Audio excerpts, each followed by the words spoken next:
What's up, ladies and gentlemen? Welcome to another episode of The Butler Did It. I'm your host, Adam Butler, back with another episode. Thank you so kindly for being here.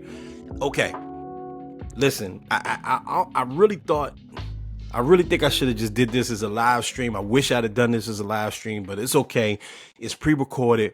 But man, I had a great episode with my dear brothers, my man Paul Spann, who you know, and my brother from the old podcast, my man, Brother Smooth, aka Clarence. Man, we had a great conversation about Drake, about about hip hop's maturation, right? About missing that old thing, about whether or not you outgrow hip hop, whether or not hip hop is a reflection of the black man's mind. We talked about so much, and we talked for like almost 2 hours. So this show will be released in 2 parts. However, I'm not going to wait like a whole week to put out part 2. Okay, you get part 1 now, and then I hope to have part 2 out tomorrow or the next day, right? By the time you listen to this, you may be able to just click both parts anyway. Either way, I'm going to have to put this out in 2 parts because we talked for a very long time, man. We got into a whole lot, man. Honestly, I couldn't even begin to preview everything that we talked about on this show.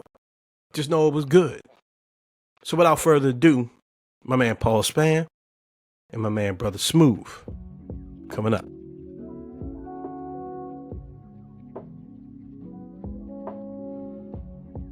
Brothers.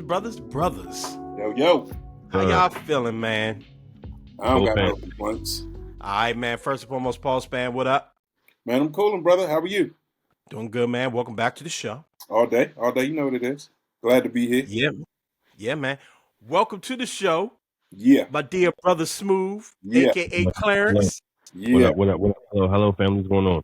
Coolin', man. For those of y'all that, obviously Good to see you, brother. You as well. You both of y'all. Yeah. On a school night. On a school night, dog. Yeah. It is literally a school night. Yeah. For sure. Bama's do gotta get up in the morning, so I ain't gonna hold us too long. But no, man, anybody that know and remember been following me for some time, y'all know these two, bro. Y'all know Paul. Paul been on this show a bunch of times, but I haven't had the pleasure of having my man, Brother Smooth, on the show. This is my MSR family right here, man. And I always like to invite y'all two on for subjects like this when we talking hip hop. You know what I mean? Right. We always have great conversations when it comes to hip hop, so I'm sure we're gonna have a great one tonight. I'm sure there's gonna be a lot of insight, and I'm gonna start here because there's been a lot of rabble when it comes to your man Drake, right? Your man Drake released the album recently, For My Dogs, I think is the name of it. It was highly anticipated. What's it called? For the dog. For the dogs. I'm showing my age already. For My Dogs. For the dogs. It highly anticipated album. It's Drake, right? Drake is part of that big three that people talk about. Him, Kendrick, J. Cole. Drake is by far, whether you like him or not, Drake is one of the biggest artists on the planet right now, if not the biggest, probably behind like obviously Beyonce and Taylor Swift. He's a big deal. Drake is a big deal, just had a big tour. So a lot of people have been anticipating this album. The album drops, and the first wave of reviews you heard were from older hip hop artists and what would you say, pundits, right? Mm-hmm. And the second wave was a lot of younger hip hop pundits, artists, and fans. And those opinions seem to be in conflict. Okay. Mm-hmm. The older pundits seem to think that Drake is sort of, I wouldn't say punching down, but just kind of playing down to like a younger artist. He isn't growing as an artist, and a lot of older pundits have felt disappointment. One in particular was Joe Budden. We're going to get into that. A lot of younger pundits feel like the old heads are simply hating. We're going to get into that, all right?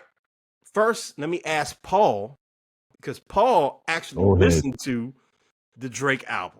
I did. What did you think of the album? I listened to it solely for research purposes that we would be talking about it today. Purposes, I right. attempted to listen to it when it first came out, and I got into about the maybe the third song, and then all I did was go to the jump with J. Cole, and right. I'd say this, I'll let everyone know that I'm slightly biased to begin with because I've never been an overt Drake fan ever. Ever. Like I'm fully cognizant that he's not garbage. I'm not saying that at all. Yeah, he's definitely not garbage. But as far as I'm concerned, and this may go along the lines of what we're talking about, Drake doesn't speak to me. You understand what I'm saying? Like his style of music, it doesn't speak to me personally. I'd say it's an okay album, like not stellar by far. But if I were to be completely honest, I have no gauge of comparing it to another Drake album because I've honestly never listened to another Drake album. Truth be told. Yeah, Drake got a lot of albums. We'll come to you next, but Drake got a lot of albums. You know what I mean? And it'd be difficult for me to compare them to other ones. I've heard a couple of Drake albums, obviously. Right. I have never personally thought that Drake had like a classic album to live up to. Right. I said this to you off air, P. I heard it put best. I forget the YouTube I was watching. I'm sorry if I can't remember your name, brother, but you made a great point. Basically, it was that the big three, if you're looking for hits and commercial appeal, then Drake, right? If you're looking for like, bars and appearances, dope features, and featured on this person, featured on that person, then Cole is that guy. With also dope albums, right? If you're looking for kind of like introspection, art, bars, but a lot of like, thinking and some sales, then you're looking at Kendrick Lamar. Right. So with that, Smooth, I don't know, and you tell me, I don't know how many Drake albums you've heard. I don't know if you heard the more recent one. I don't know if there's a bar for Drake, like in terms of albums to live up to. What do you think? I think it depends on what the listener is looking for, right? So I know we broke it down to older and younger generations. I think it's more so just more like purists versus like casual listeners. Okay. So, we've heard this duality between Drake with him being able to kind of like harmonize and sing, but him also being able to rap. Yeah. And he's in hip hop. So for a while, we've been looking for just rapping and not like the serenading or the typical Drake. Yeah. Now, I became more of a Drake fan about maybe around like 2017. Okay. You really missing out. You really got to listen to it. You know what I mean? I understand it may seem a little soft, whatever, but like you may be able to identify with somebody saying. And sure enough, I was listening to him. I'm like, oh wow, he's. We weren't like identical, right? Our thought patterns, but there was a lot of things I was identifying with. He was saying about feelings and emotions and stuff, right? Yeah. See, I know. You grown up, Smooth. Right. Oh yeah, for sure. But at that time, it was definitely a line. Yeah. But I think now though, we've gotten that much out of him so far, right? So like, it's not like the scales aren't even. So I think for a lot of people, they want to hear like the rapping that Kendrick does, especially when you hear that there's little bars being thrown here and there, right? When you want to see the competitiveness, and the R&B is not as competitive as hip hop, so you want to see that competitive edge in one of the biggest of the big three, like you said. Yeah, it's an excellent point, man.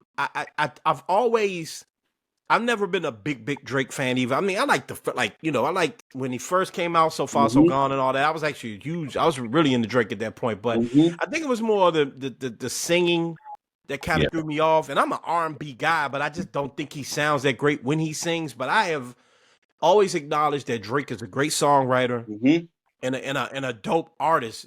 The fact that you can make hits like that for this long, and I'm talking, when we talk about So Far So Gone, I mean, you talk about like 2009 or something like that, right? 2009, 2010, maybe, long time ago, right? Yeah.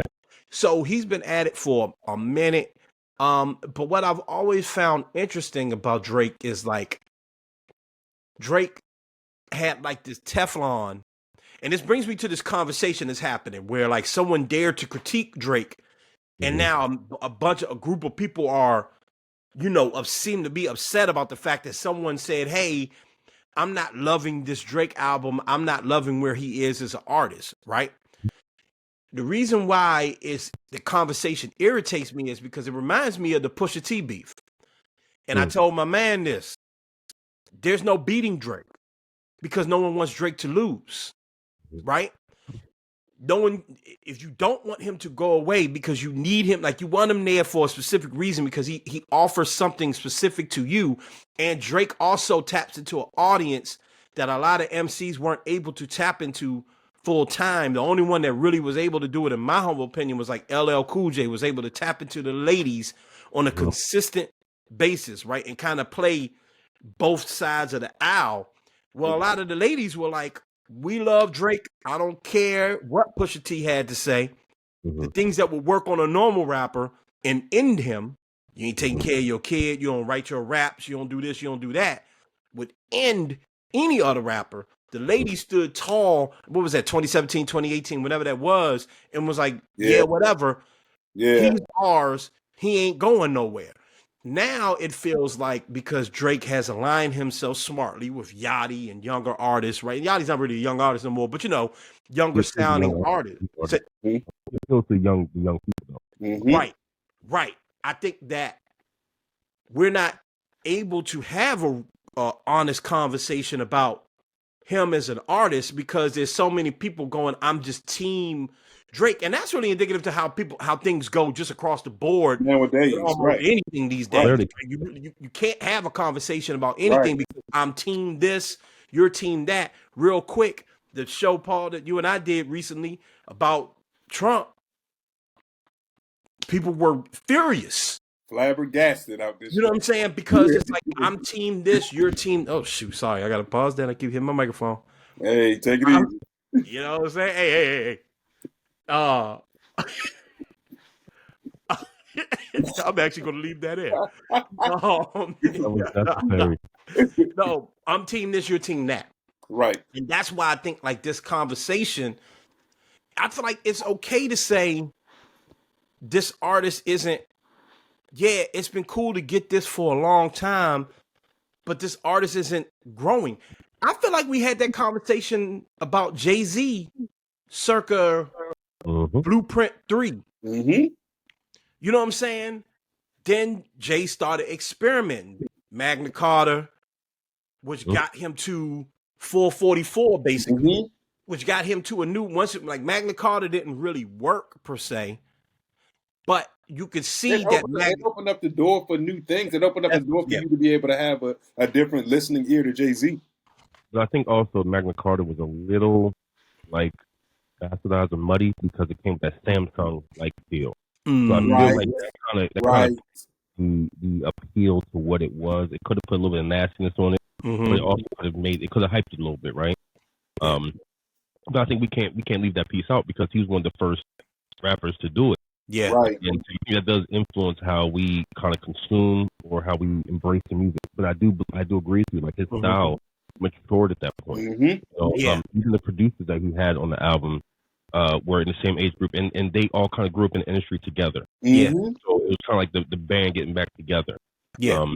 But it also kind of reminds me of like a Blueprint 3 because he had all those same producers on there. But at that time, him and Tim was having a little bit like disagreement that happened to be because of Drake. The idea of like becoming an elder statesman in hip hop has always been a conversation.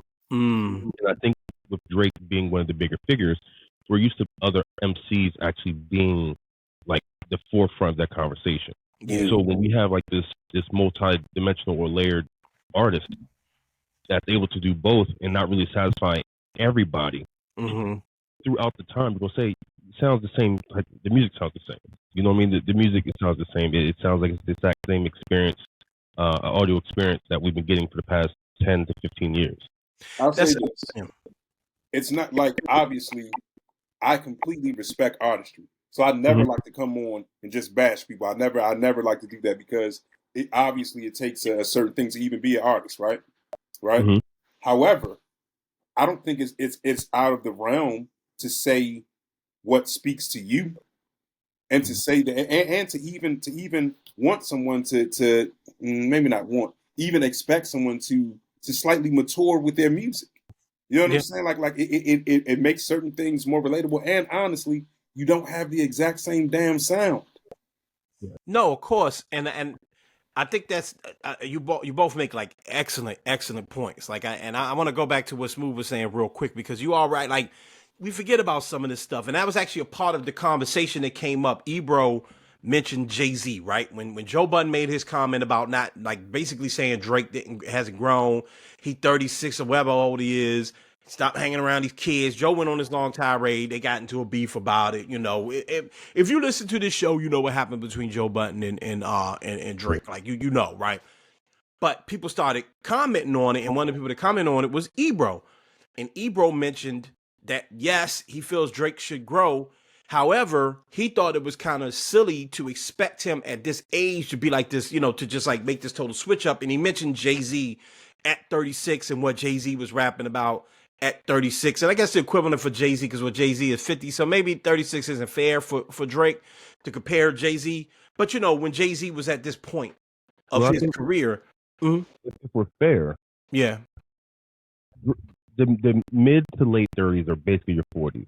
Yeah. So when Jay was talking the whole like the 40s and new 30s, there was a maturity that he was trying to like to compete with, right? With the, you know, getting rid of the snapbacks and I'm not snapbacks, but the fitteds and, you know, the more the button ups and stuff. But it was a lot of like his music matured. You heard it. Yeah. Right? You heard the different. I mean, yeah, he did line himself with some new artists like the J. Cole's. Again, if you look at Blueprint 3, it shows you how he was with a lot of younger people. Yeah. But the music still didn't appeal to young people. It didn't appeal to the radio at all. I mean, he had some hitters. I mean, a lot of people. Blueprint 3 was like a I don't know. Blueprint 3. Run This Town. Yeah, Run This Town. Drake. Drake was on there with that Timberland produced song. Yeah. Forever Young was on that album. Forever Young was on it. Right. No. Forever Young. I thought Forever Young. No, you're right. Forever Young was right. Yeah, you're right. I was thinking that was on that terrible joint he did. What was the one? His comeback album. What was his comeback album after he retired? I need to. It's the with the red album cover, right? Yeah, that joint. It don't even matter, huh? You're not talking about American Gangster. No. Whatever. Yeah, that joint. No, but you're right. I was thinking about Beach Chair. But yes, Forever Young was on that album. Run This Town was on that album. The other joint, on to the next one. That joint was on there too. Yeah. And New York was on there. Yep, it was. New York was on there. That was a huge album. But this is actually a good comparison. Yeah. It's actually a good comparison because it was, think about how many hits I just named. Like big hits. Those were, New York was like on one album. So Drake just had the entire top 10 Billboard or top 20. His whole album was basically, now mind you, this is the streaming era. That's going to happen, right? Okay, cool. But Drake going to have hits off this album because he know how to make them. And see, this is a more complex and deeper conversation than like, oh, you made a whack album with nothing on it. But that's the critique, though. Yes, but I think that's I feel like that might be a misunderstanding of the critique. Sure. I feel like with Joe, Ebro, you know, with Paul, what other people are saying is that we know you can make this joint. You can make the 21 Savage joint. Like, we know you can go up in the club and you can make that, right? But when are you going to do something different like the greats, right? When are you going? It really reminds me of like the basketball conversation. Like, okay, LeBron, you got all. I hate to pick on LeBron, but you got all the because Drake kind of is like LeBron to me. Like you got all these accolades, but like when are you going to do the thing that the greats have done? And I'm LeBron starting to do them, and you're like, okay, bet, right? So I think that when Ebro made the point that Jay at this point was making Blueprint 3. But people critiqued it, even though it had massive. You could argue that New York is his biggest song ever. You can really argue that New York is the biggest Jay-Z song ever. Okay, that's fair. I'm not saying it is. I'm saying you can make the argument. I really don't know what his biggest song is, but it's New York is one. Big Pimpin' in New York. Right. Okay, either way, he made one of his greatest songs ever, right? On an album that people still looked at and went, but Joe, you made Blueprint. You made Reasonable Doubt, bro. You made Blueprint. Are you just a hit machine or are you something else? And he took that, like you said, Magna Carta, you're right. It was sullied by, and even the Justin Timberlake collab and all that. Like it was sullied by some stuff. Right. This is when he was touring with Justin Timberlake. People was kind of like, all right, whatever. But you can hear in Magna Carta, he's trying to do something when that gives you 444, which is a masterpiece in my humble opinion, right? I think people are saying and y'all tell me what y'all think about this. Your contemporaries, your two rivals, have made their classics. Cole had a couple of little, Cole's like first two albums or first album were just had a couple commercial hits on them. Work That thing and all that stuff had big hits. But then he made Lord KOD. Before KOD, it was the jump. We did a review on it. Forest Hill Drive. He did Forest Hill Drive. Kendrick Lamar, and I'm biased when it comes to Kendrick Lamar. I mean, I'm sitting right here. Right, okay. Right. All right. So I'm biased. Okay. Right. My favorite new artist or my favorite current artist. I'm a huge Kendrick Lamar fan. Okay. But even if you aren't like, a stan like myself, Kendrick Lamar has a Pulitzer Prize. Yeah. Okay. Kendrick Lamar made the Black Panther soundtrack. Kendrick Lamar made Damn. Kendrick Lamar made Good Kid, Mad City. Yes. Kendrick Lamar's challenged. J. Cole is challenged. Go ahead, Smooth. So in those situations, it's different because like artists are all different, right? Yes. So for example, if you look at Jay, you see that he had younger people on those albums, but they were all rapping. Yeah. Right. There was at that time, even though even though auto-tune was just coming in at that time, he didn't even have too much of like the clichéness. Like there was still that part of that rigid like hip hop component to it, even if it was a little polished. I think with the other two, I think Drake has classic albums. Okay, talk to me. So I think his classic albums is right prior to before Joe Budden started critiquing him the first time. Right, he started critiquing him when Views came out. Yeah. Okay. And he was saying that the music was varied because it was for men, it was for women. You had a little bit of everything. It's not just primarily about the hits, but he was moving at the time. I was going to Bowie at the time. This is when what was the album? If you read this, it's too late. I think it was. Yes. Yeah. Like that whole span, like after he left the Young Money, I felt like he was making a lot of great music. But it still is missing that true hip hop component of just rapping. Yeah. And I think that is the piece that makes it so difficult for him, and why it's a lot of things are difficult to stick on to him in a good way in hip hop is because he is so multi-layered. Like I don't know if there's any other artist in hip hop that we can really compare Drake to. I mean, we tried with LL, but that was just to the women appeal. Yeah, that's right. But to the appeal of like the music listener, he has a lot of different audiences. Yes. And so it makes it a little more complicated. I agree with you 100% that it does make it more complicated. And that brings me to the second layer of this conversation. Like, is it fair? Like, again, I'm a Kendrick Lamar stan. The reason why I like Kendrick Lamar is for a very specific, and I love J. Cole as well, right? Yeah. But the reason why I like Kendrick Lamar is for a very specific reason, because he tells stories on his album. That album I just showed you, the reason why my wife bought me that record and is sitting behind me on my set is because that more than Damn, more than A Pimp a Butterfly, more than even though Big Steppers kind of appeals to me too. The point I'm making is that album reminds me of my youth. Literally, I went through a day like that man is described. His day is more exaggerated. All sorts of stuff happened to him, but literally him trying to go see a girl and all sorts of shenanigans happened to me. Okay, one of the worst days of my life happened. Well, I wasn't, my man was, but I was with him. And it, so, like a very specific, that hits a very specific, like, that's me. Right. It's unfair for me to expect that from Drake. Yeah. See, and then critique people for liking Drake because because Drake doesn't do what I need him to do for me. Go ahead, P.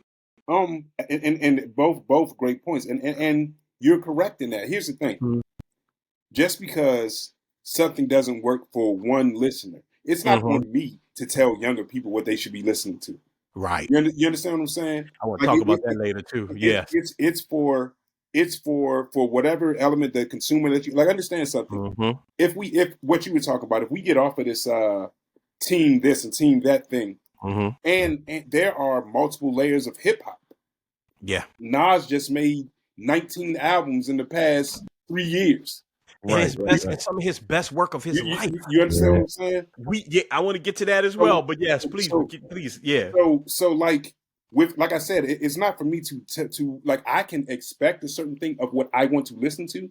Can't tell Drake that he needs to make music that I'm going to like.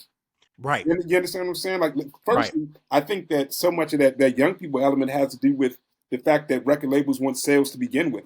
I think that record labels are always going to trend towards the young people because that's how music has always been.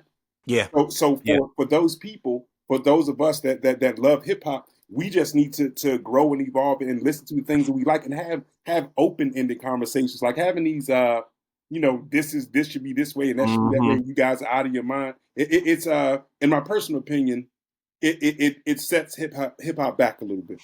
Tell me what you think about this move before you go, because I want to, and please don't lose your thought, but he just made me think about something. Because it makes me think about how even the outlets that we older heads find hip hop are antiquated, right? Just like when I think about sports television, they only talk about the Lakers, they talk about the Knicks, they talk about the Yankees, they talk about the Cowboys, when it's all sorts of teams. If you're a baseball fan right now, the Texas Rangers and the Arizona Diamondbacks are in the World Series, but I guarantee you on SportsCenter, they talked about the Yankees and the Red Sox all year and the Phillies, right? Same thing with football. Same thing goes on with music, right? Okay, shouts out to Joe Budden, shouts out to everybody, Nori and whoever else, and everybody, all the people that are like the voices of hip hop right now. But they're going to talk about what they deem popular, because they're coming from a time where you were working off the Billboard. Now, I know these numbers aren't true anymore, but I used to tell my wife a lot that, like, the people you hearing on the radio weren't even like the top selling artists. At one point, Rhapsody was the top selling female artist. She isn't at this moment. I think Cardi B has dethroned her a few times over, and Meg as well, right? But at one point, you were hearing like a younger Meg, a younger Cardi, and Rhapsody was the one selling out shows and selling out and winning Grammys, but they don't play the Rhapsody song on the radio. Joe Budden's not going to talk about Rhapsody on his podcast because there's a difference between good music and even music that sells and music that people want to talk about, right? Yeah. People don't want to talk about whatever album. There's so many albums that came out that will fit and feed the appetite of the purist, as Smooth called him earlier, right? There's so many. And it's with that bald head dude that reviews albums all the time, the white dude with the bald head that's like that guy, right? He'll tell you about all sorts of albums I hadn't even heard of that are like underground ass hip hop albums. And when you look at the record sales, they did pretty damn well, right? I can't even name the amount of J. Cole songs at this point. J. Cole has so many songs, so many features, and so many Dreamville collabs and all that. I can't even keep up, right? I can't even keep up. So on one hand, Smooth, tell me what you think about this, and also I hope you held your thought. Is it that the outlet that that talks about hip hop and that we're trained to find hip hop and find music is just antiquated? The radio, the blogs, the podcasters. Let me equate this to y'all, because y'all are my southern Maryland, DC, DMV area people, right? So when people talk about DC losing its culture, you think back of, we used to be like this. Yeah. But when you hear new people talk about DC, you're like, that's different. Like you come down Florida Avenue hearing the go-go blaring out, like that's what it used to be. Right. And I think sometimes that gets lost in translation across generations. It's because of our language sometimes, right? So we can have a conversation about how great our memories were of DC at one time and still acknowledge what's happening now. Yes. It may bother some people, like the purists or the Washingtonians. It may bother some people of how they grew up and what they saw is losing its identity. And some people may be able to cope with it better than others, but I think it's the language and how it's being what's being conveyed that makes it a little more palatable. Yes. Right? Because it could be some old ass DC niggas, they don't be knowing nothing.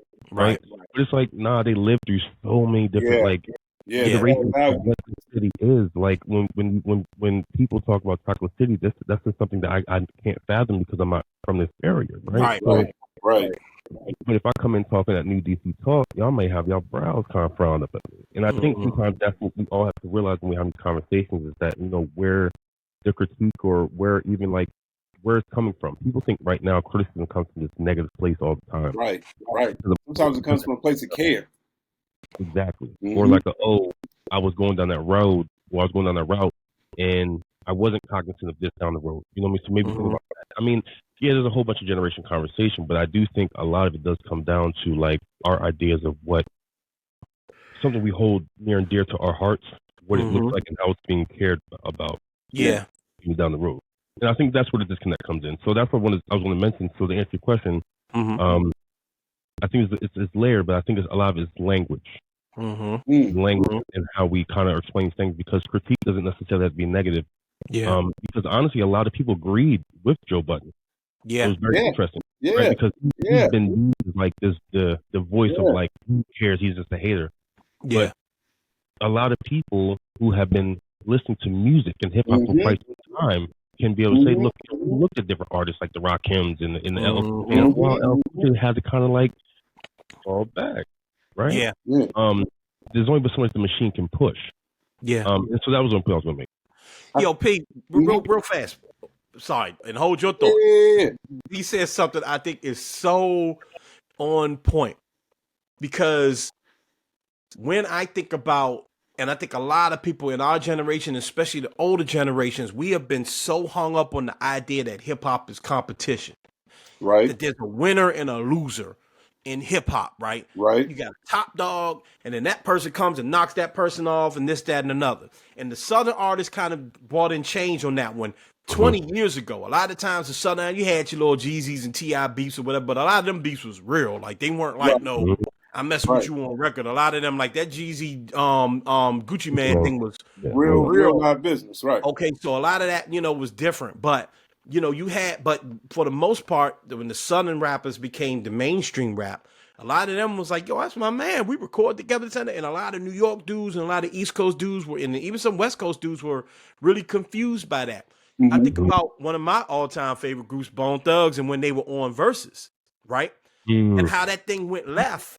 And when they talked about it afterwards, when they all did like interviews, Bone kept saying, yo, it's a battle. 3-6 was like, we here to celebrate. Right. There was a fundamental and a language difference, as Smooth was putting it. A lot of people want Drake and Kendrick, for that matter. And Kendrick did a song years ago. We put a lot of people on point, and we still be talking about that song, but he ain't done it since, right? So much so that they leaked the song that he did years ago. Like, he came for all these people, but he decided not to put that song out, right? And I think that's for a reason. I think that a lot of them, when you got these big three, as we call them, what Cole just did on the Yachty song recently, right? Ooh, Cole talking about, it get us older heads, our blood boiling, because we still see hip hop as competition. But I'm gonna use a sports analogy one more time before I go to UP. I think about how NBA and current athletes think about the game. And I think about the Gilbert Arenas podcast and what he says a lot, and how he trolls a lot, but he always is trying to make this point that just because Jordan won all this don't mean the other dudes weren't winners, right? And it's just a different mentality. It's like what Smooth talks about, like the old DC versus the new DC. That's such a great point, because some of us can't look past the old DC. Right. Some of us can never let go of the old DC. Some of us are even hold on to toxic traits of old DC. We don't want to talk about how old DC was cracked up murder capital of the world. So much so that now the DC is kind of becoming the murder capital of the world again. People are going, that's how DC always been. It feels familiar, right? What I'm saying, P, is that people want Drake to be something he isn't.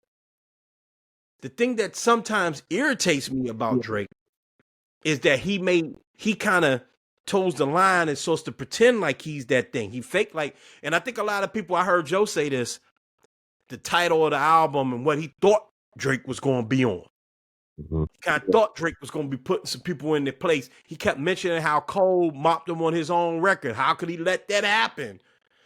To me, that's having an expectation of Drake something that Drake never was, and I don't think desires to be. That's true, bro. Okay, talk to me, because you're a bigger Drake fan than me, for real. Yeah, So I think you can talk on that, and I'll get back to it in a second. Go for it. okay, fair enough. So it's kind of like someone who has the ability Mm-hmm. or the skill to do something, but they're just not doing it. It's Yeah. it's like I know you can really ball out, but you choose not to ball out. And Well, that's what I'm saying. Yeah. Be clear, that's what I'm saying. Right. Maybe I didn't. No, I know that's express what you're saying. Okay. My bad. You had mentioned something like and I don't want to marry you to the words of saying like No, you cool? something he's not. Right. I think that he does have that, and I think that's what people want to see because we see him do it every once in a while. Like, all right, nigga, we know you funny. You throw a little joke out here and there, ha ha. Yeah. Mm-hmm. But it's like, yo, you actually are probably good enough to be on the stage and actually tell jokes. Yeah.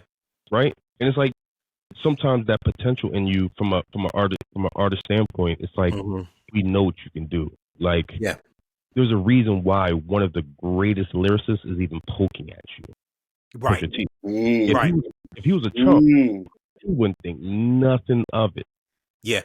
Now with Pusha T and Jim Jones, that's just fun. That's just fun back and forth, right? Yeah. But for Pusha T to really come out his bag and do what he did a few years ago, means he respects you. It's deeper than just this is music. It's like, okay, this is real competition of hip hop. And if I see you in these veins of hip hop, he's not doing that to Yachty. Pusha T's not doing that to like other people. You know what I mean? A lot of other artists that might just be doing it for just the music. But he knows, like he knows that Drake has that. He can slip that jab and still get him back. Yeah. Right. From a hip hop standpoint, the ability. But that was just my point. But Pete, please go right after this. I think I know I agree with you 100%. And so that's what I was saying is that I know Drake could battle if he wanted to. I think Drake is a good rapper for sure. Like one thing I'm not gonna say about Drake is he can't rap, right? Right. Yeah. Obviously, I think Kendrick is an amazing rapper, one of my all-time favorites. J. Cole is one of the greatest, all one of the greatest rappers, right? But it's now a question of whether they can do it or not, right? Does the audience that's really invested, especially in Drake, want him to do that? Right. And that's what I mean by like us older heads, we want a certain thing, and we want the younger audience to want that thing that we want. Don't y'all want to see these dudes, right? Like, because he brings up Cole on the record, apparently wiping him up on his own record, and that's like told to Joe and in the show, and friends. That's like, how could that be? It's a competition, but I don't think the youngins want to hear that, and Drake seems to be the one more concerned about what younger audience wants to hear, as opposed to say like Kendrick and Cole.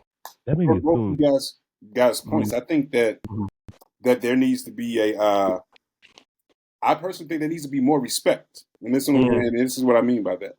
So obviously, like for me, I'm used to lyricism. I listen to Mos Def. I listen to a lot of I listen to Big L. I listen to a lot of so my palate bunch of old niggas is to get and my palate is to get wild sometimes. Yeah, I'm joking with you. You understand what I'm saying? Like sometimes it needs to go, damn, like what did Cuz just say, and then I gotta go back and go, okay. Like when you think about something like Nas Rewind, or you think like so. It's like when you've heard things that in your opinion has been so great, and then you're listening to things that are lesser when you think that this artist has the ability to be that great in your opinion. You understand what I'm saying? But what I think older hip hop heads need to do is honestly have more respect. You can't demand, and like understand their palate is different. Yeah. Their palate is different. Even if I were to use you all's sports analogy, even to think about the way that the NBA is consumed nowadays. Like back in the day, Larry Bird, Michael Jordan, all these cats, they're not going to dinner. They're not hanging out. They darn sure not training together. Right. They're not doing any of those things. But like the younger generation like views it differently. You understand what I'm saying? So I think it is. You're warranted of having your opinion. You're 100% warranted of having your opinion. But like I think it would serve older cats to be able to dole out a little more respect and not try to belittle the younger audience. And also understand, and this is the point. This brings me to the big question: do you grow out of hip hop or not? Right?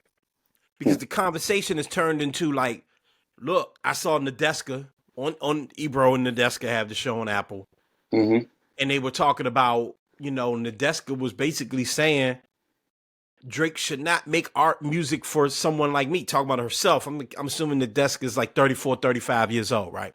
And she was basically saying, I don't go to shows. I'm not the one spending the money on hip hop. Therefore, Drake should make the music for the people that's spending the money. I would say, huh? That's the music business. Yes, but I'm also say I couldn't disagree with that more, right? Now, Drake gonna make music for who he, and now Drake is in a. It's funny that Drake is like the lightning rod for this entire conversation, because Drake is such a weird person to use, because Drake is trying to beat like Michael Jackson. Drake is like hell bent on beating like Michael Jackson's record.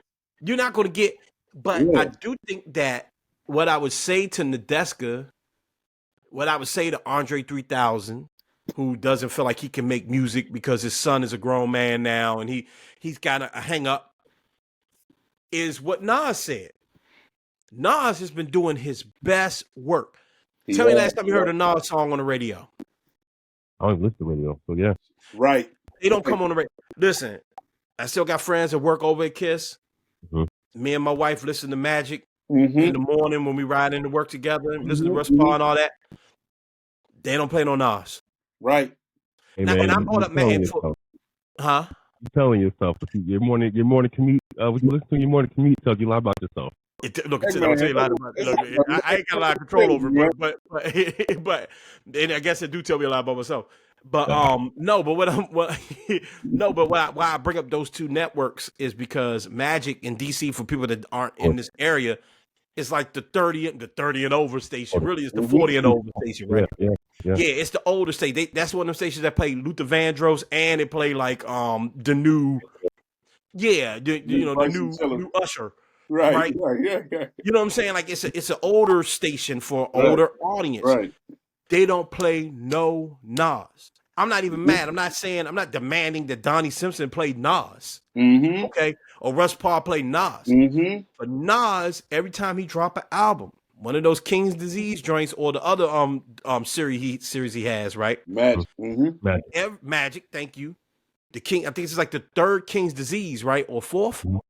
Third. It's three. Third King's Disease, two Magic, right? It's three of both. Three Magics. Thank you. Three Magics, three King's Disease. These things have been happening since the pandemic. Yep. Okay, that's 3 years. This man has dropped 6 albums. The King's Disease Jones have all gone number one.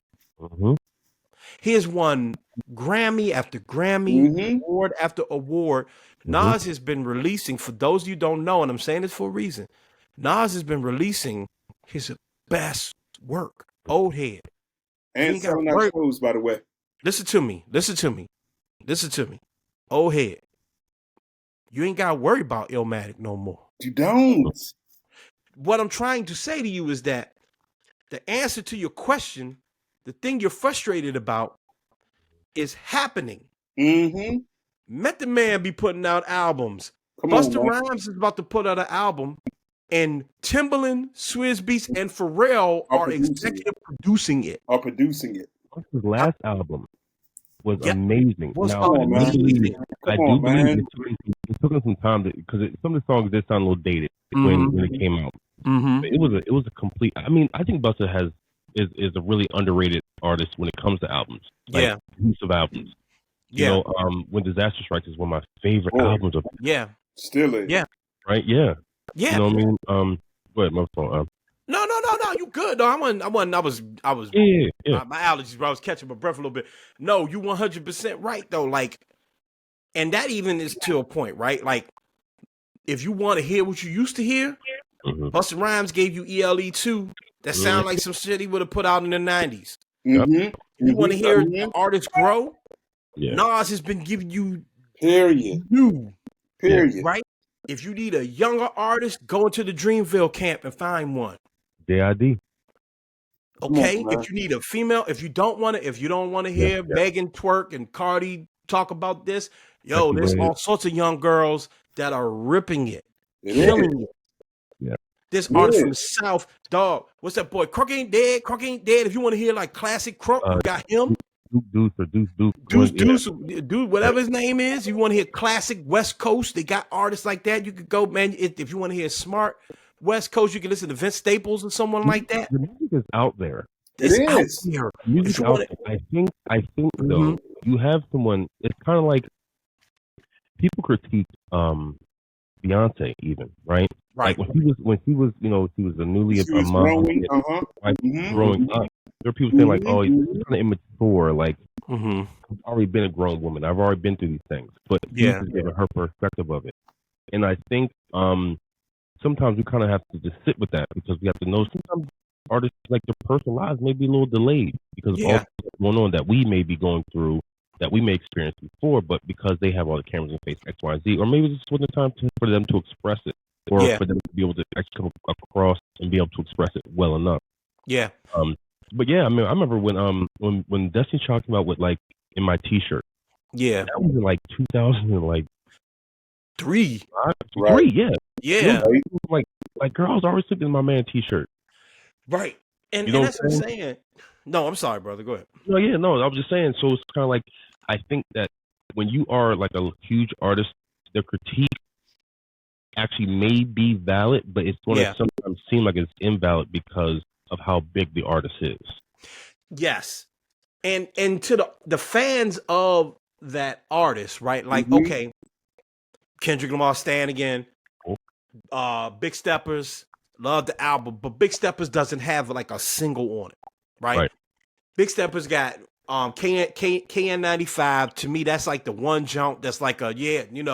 Because it took the tone for the album a little bit. Yeah, but so I could complain about that as like a fan and say like, I love the concept album, but every now and then could you give me like the rest of your albums had like 4 or 5 bangers on it and you still managed to tell the story, right? Right. This one has like 1 banger on it, but you really focused on the story. Okay, I can make that critique as a fan of Kendrick Lamar. Right. A Beyonce fan can make a critique of Beyonce as a fan of Beyonce, so on and so on. A Drake fan. I'm saying the people that are not fans of these artists. The people that don't like Beyonce, the people that don't like Drake, the people that don't like Kendrick, the people that don't like whoever and are still looking to them to give them something that they don't even, you're not even a fan of them. I'm saying that there are people out there, all sorts of people out there. Sid is one of the dopest R&B artists in the world. They don't play no Sid on the radio. Yeah. Maybe out west they play Sid. I'm sure they play a lot of Sid out west. I think here they don't play no Sid. That comes down to ultimately, sometimes people find a reason to be curmudgeon. You know what I'm saying? They find that now we're cooking with some grease, baby. They find a reason because, like I said, they're cooking now. If you truthfully, like you just said, you brought up a multitude of things. Smooth brought up a multitude of artists. We just told you all this Bama Nas just made 6 albums in the last 3 years. So like I said, it's not for us to force Drake to be anything that he's not, because there are a million of options of hip hop music for us to listen to. Yes, you understand what I'm saying? Like, and understand something. Our evolution in hip hop isn't going to be the same as a 17-year-old's evolution in hip hop. You understand what I'm saying? But let's look at it from like a art standpoint. So Robert De Niro. If Robert De Niro plays the same role for 20 years, people are going to be like, hey, look, bro. That's been people's critique of Denzel, right? Yeah. So, you know what I mean? I mean, if you think about like that, I can't remember what director it was, but one of the directors was kind of saying that the Marvel movies. Scorsese. Okay, it's fucking up. It's messing up. You can cuss. Okay, it's messing up the ecosystem of the art. Yeah. Right. And I think sometimes you don't necessarily have to be a fan of the individual artist, but overall, if you love the whole building that is protecting this thing, the critique falls on that sometimes as well, right? And it just again, it's interpreted as something else. Now, to your both of y'all's point, I do agree. There's people who just talk just to be talking. Yeah. But then I think that there's some people who are speaking to a higher level of what the culture is doing, what the culture is putting out. Mm-hmm. And sometimes that falls flat. Right. Because they're speaking at such a high level. You see what I'm saying? I do. Paul, I'm coming right to you. Because I love those examples you use. Scorsese, Denzel, right?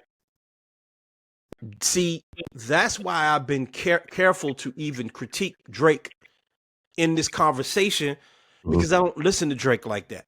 Right. When I said Drake don't got a classic album, you as a person that listens to Drake on a deeper level corrected me. Right. And I said, word, get me hip. Right. Yeah, I love that. You did. I love that Scorsese point, because Scorsese speaks on Marvel movies in the very general sense. He checked out of them very early. He probably saw one generic kind of superhero movie they probably made and was like, this is what they are. He ain't never seen Black Panther. He ain't seen Black Panther Wakanda Forever. He ain't seen Civil War. He ain't seen WandaVision. These shows that are deeper, have deeper levels. He ain't seen Logan. He ain't seen, you see what I'm saying? Like, he don't, so just like I haven't listened to Views and all these, I don't have a deep, so what I would say to you, you're 100% right. And that person could be right that you're talking about, Smooth. Like, that person still had, and they could easily just say, yeah, no, I listen to everything Drake has made. I listen to everything Beyonce's made. I've listened to everything. I got into a big, I might even talked about this on the old show. Huge debate with my father and my cousin. Shouts out to my dad. Shouts out to my cousin Mike. About Beyonce. You would have thought I was in the Beehive. You would have thought I was one of them, dog. Look, I got my yellow and black on. You would have thought I was legit. Okay? Because they were basically saying she can't sing like that. And my challenge to them was, how many Beyonce albums have you heard? Yeah, I don't know why people always say that too. Because they don't, and now you can go, because that's why the point that you all are making is such a great point. And that's why I said we cooking with grease now. Because a lot of this is a lot of hate. And I'm going to tell you where I feel like some of the hate come from, because you ain't part of it. You don't feel part of it. So look, and I like that. I like what you said, Adam, and I'm going to go back to something that Smooth alluded to earlier, right? Understand something. Like, hip-hop is a personal thing for a lot of us. Yeah? I mean, I'm talking about you all, we can all attest to, like, going through, and I mean, just even life, bro. Like, you understand, we feel in a certain mood. There are albums that you put on. There are things that you do, like it is a part of you. It is a part of how you and I dress, how the three of us dress. It's a part, like it's a part of our life. However, it doesn't get, like, understand what I'm about to say. Just because something was created and we hold it so dear, it doesn't make us the end all and be all of hip hop. Because understand, if prayerfully hip hop will be around forever. But what's going to happen to it when me, you, and Smooth are long gone? Right. And my grandkids are listening to it. Right.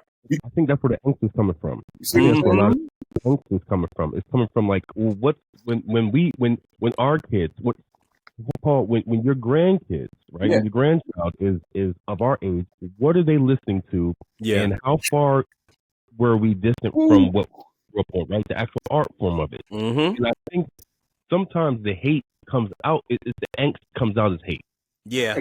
Right. Sometimes we perceive it as that. And it's really like, that's why I think the DC example is so like, it's a great example, right? Is because you have people who've been into what makes DC even what it is. Right. People who are living in that moment. So, like,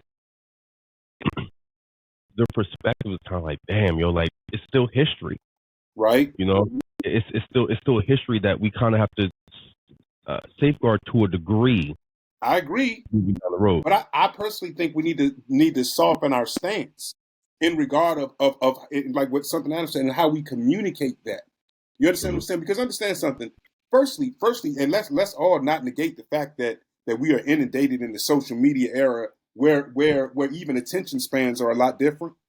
Right. Like are a lot different. So like for us, like even you can, when you come across as just hating, you can just easily get dismissed. And you could we've laid out a number of very valid scenarios and very valid points, but sometimes the way that certain older people get their point across just negates them, and the younger audience just is man, they just surmise that it's hating, and that's the end of that conversation.